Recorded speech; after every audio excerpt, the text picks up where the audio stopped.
Hi, I'm Cheryl.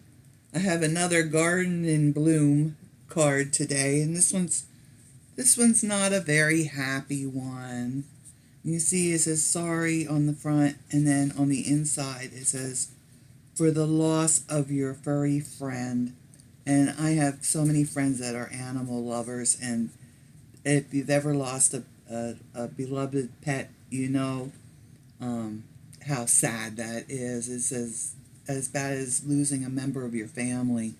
But um, it's not happy, but it's a necessary card.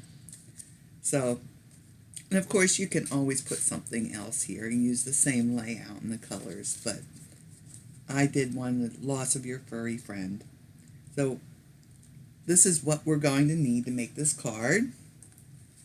I have a piece of Tempting Turquoise cardstock, and this is 5.5 by 8.5 and scored and folded at 4.25. I have a piece of Whisper White. This is 4.75 by 3.5. That will be for the inside of our card. And then for the little panels on the front, I have another piece of Whisper White, 4.75 by 1.5, and basic black. And this is 5 by 1.75. So it's going to make a nice little mat on the front. The stamp set is, of course, Garden in Bloom again. And we're using just 2 of the stamps from this. We're using this big sketchy flower and then the big fill-in flower. And then from this stamp set, Sorry for Everything, we're using the big sorry, and let's see, there it is, for the loss of your furry friend. But it has other sentiments also. So this is, let's see, what, I missed your birthday. That's a nice one. There's another sorry for your loss. And then it has I'm so very sorry. We could add that to the front if we wanted to. And sorry, I wish I could make everything better. Sorry to see you go, for someone who's maybe at work, they're leaving the job. And then there's this one that, sorry that things fell apart. I'm here to help you pick up the pieces. And then there's also the forgive me and to hear you're not feeling well. So that covers just about anything you could be sorry about, I think, in this stamp set. I'm going to use my mini Misti because I have that huge sorry.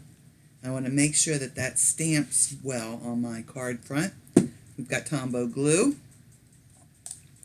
just 2 inks, the Momento Tuxedo Black, and the Tempting Turquoise inks we'll be using.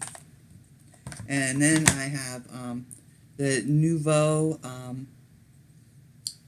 these are glitter drops, and the color is Blue Lagoon that we're going to be using. I just love these drops. Nuvo, I'm telling you, they got it all together on these drops because they're so, they turn out so nice. Okay, so the first thing I'll do, I'll stamp my flowers on my little piece here. And get that done and out of the way. So, let me get my big sketchy flower in here and ink that up.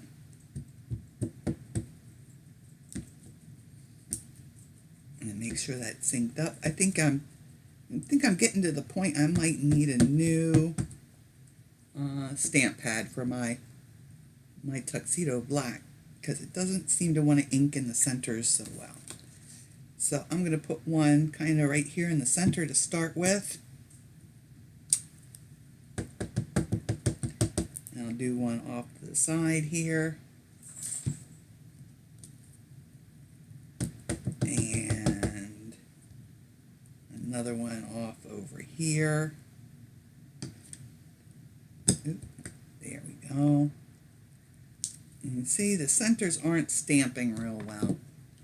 So let me I'm going to just quick grab my black marker. I have the Stampin' Right basic black marker.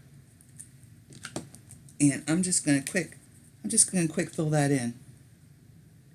Now if I had used my Misti Mate for this, I could have just re-stamped it. But let me just fill those little bits in. So this is a way you can save something that didn't stamp quite right. So it's a good thing to know. Where can I put that? I'm not in ink. There we go. And get this one too. Yeah, I think my stamp pad's getting a little hollow spot in the center, which is, you know, that's where you tend to stamp like your small stamps. We've had this happen several times already now, so. Alright, so that's good. And get rid of that marker, and let me grab a paper towel and wipe this mess up here. A little water from I always keep my spray bottle. I always keep some water in my spray bottles because you just never know when you're going to need a little spritz somewhere. And now we'll go on to the Tempting Turquoise.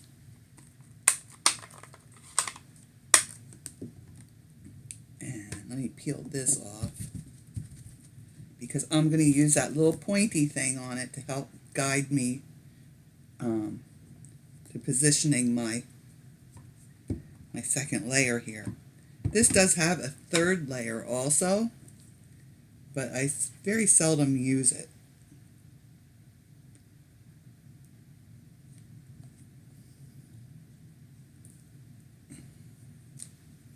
Okay, there's that one. And let's see.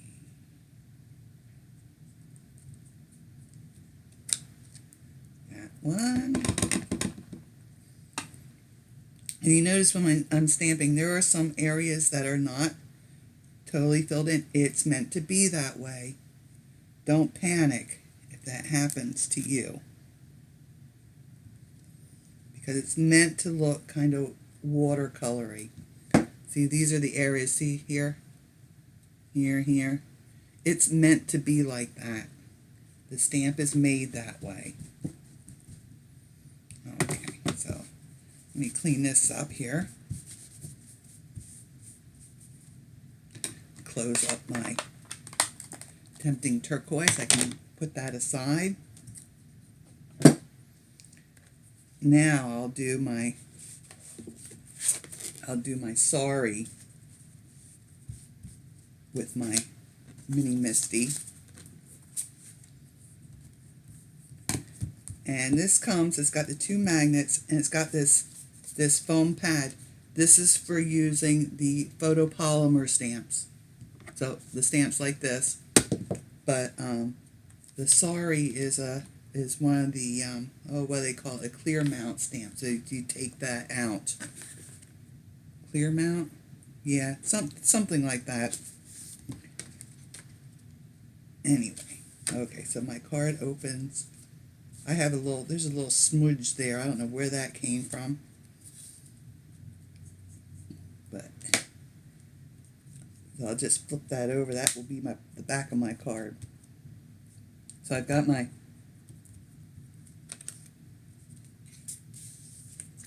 paper in there, and I'm just gonna, well, I only need this one. I'm just gonna put this down here about where I want it, and that will give me a guide where to put my Sorry stamp.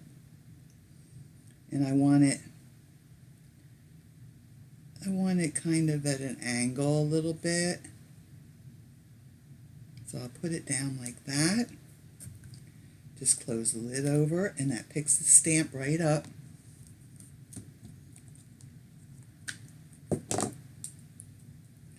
Now ink that up real well. And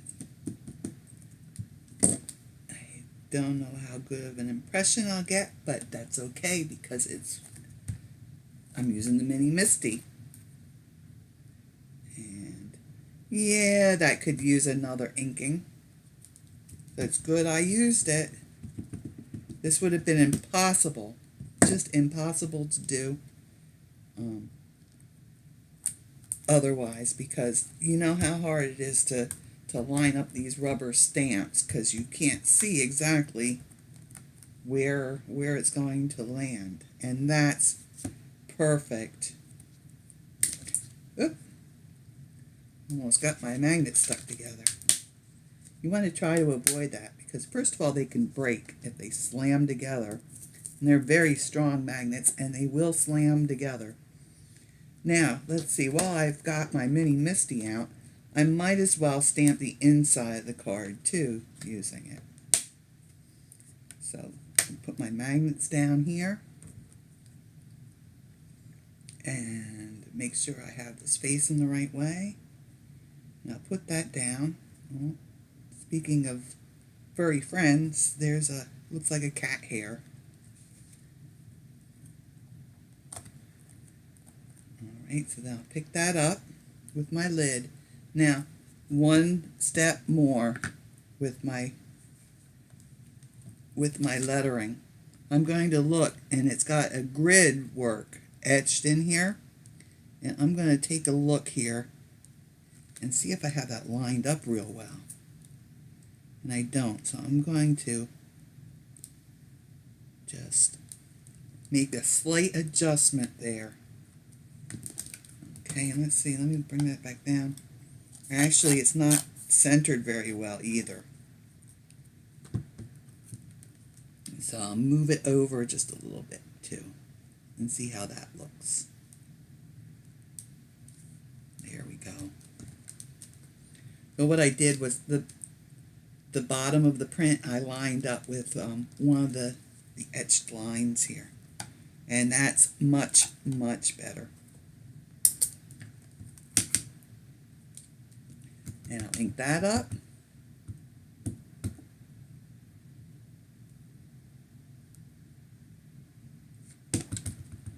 For a minute there I thought I had it upside down, but it's not.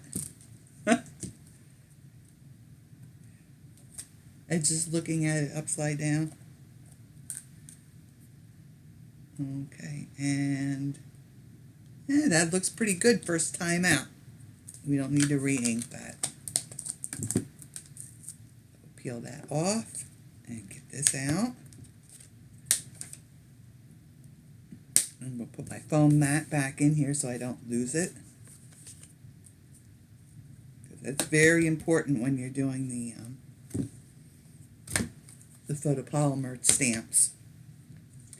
So now we're ready to start putting the card together, and then we can do our embellishment with our little drops. So let me get this mounted on the piece of basic black. Get my Tombow. And by the way, anywhere you along this line, the line here, you feel like you'd like to pop up something, any of these little panels, you certainly pop them up. Use your dimensionals and get them raised up a little bit. Put that right there. And get that centered. And I've got just a little bit of time that I can move my paper around before it adheres, which is why I love the Tombow for doing this so much. And then we can adhere this to the back, or to the top front here.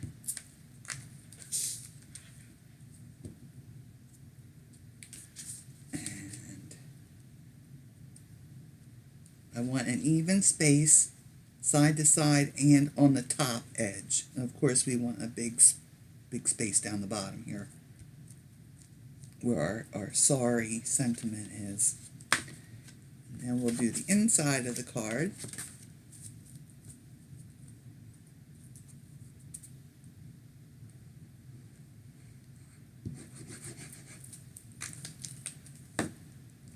Then it's time to put our little glitter spots.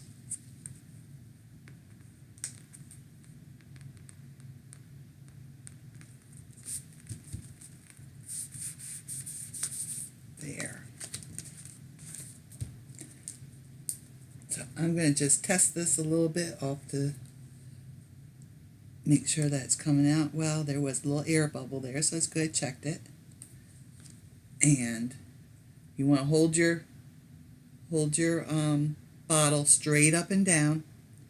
You get a little bit of product coming out the end, and then touch that to the paper.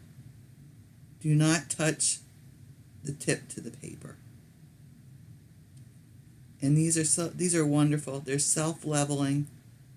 You can make all different size dots. I've done some larger ones. I made some little ones on here. Oh, hey, I got another one of the tonic products. I got I got some their embellishment mousse to try out. And I also got some of their glitter paste. Not sure how I'm gonna love if I'm gonna love the glitter paste, because I'm not a glitter person anyway. This is glitter, but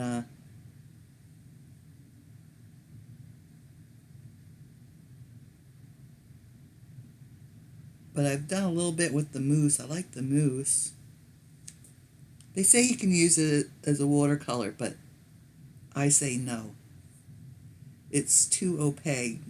It is in no shape or form a watercolor. Or a watercolor look. It looks more like thinned down acrylic, but it's got a beautiful shimmer to it. And I've used it, let's see, I've stenciled and I used it over inks, and I've changed the color with some inks because it is water based, and I like that, all those aspects of it. But I have some more playing to do before I do a video with a full critique on it. So there we go. We're all done. And let me show you these dots from the side. You see those dots? Look at them. The beautiful little domes. Yep, I just love these are the glitter dots, but they do the crystal dots and the gloss dots too. So really like them. If you want to try them out, what I would recommend getting is, let's see. I would get, to try them, I would get their clear gloss. Okay, they're crystal drops. Crystal Drops Morning Dew, it's called. I would get that. I would get Glitter Drops White Blizzard. And I would get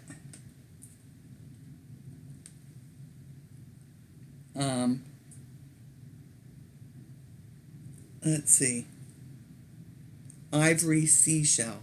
And I'll tell you why. Because when you use these dots, these drops over the ink, let me show you. I was playing with these, and this is the clear, this is the glitter, and then this is the Crystal Drops Ivory Seashell, which is like a pearlized one. And what I did, I used the Stampin' Right markers, and I drew little dots and then used those colors, or non-colors, they're all pretty much white or clear, over top, and it picked up the ink colors. So you can customize them to any color you want if you have your dye-based markers. So something to keep in mind. But you could get away with just these three, and it would be wonderful. You would just add a step. So our card is finished. I'm still talking. I do love to talk. So I hope you've liked this card, even though it is for a sad occasion. If you'd like to see more of my cards, be sure to hit the subscribe button down below. If there's any Stampin' Up! Products you'd like to buy, you could do that either through my Facebook page or my website. And as always, I'll have a list of all the materials that I used today listed down below. So you all take care, stay safe, and happy stamping.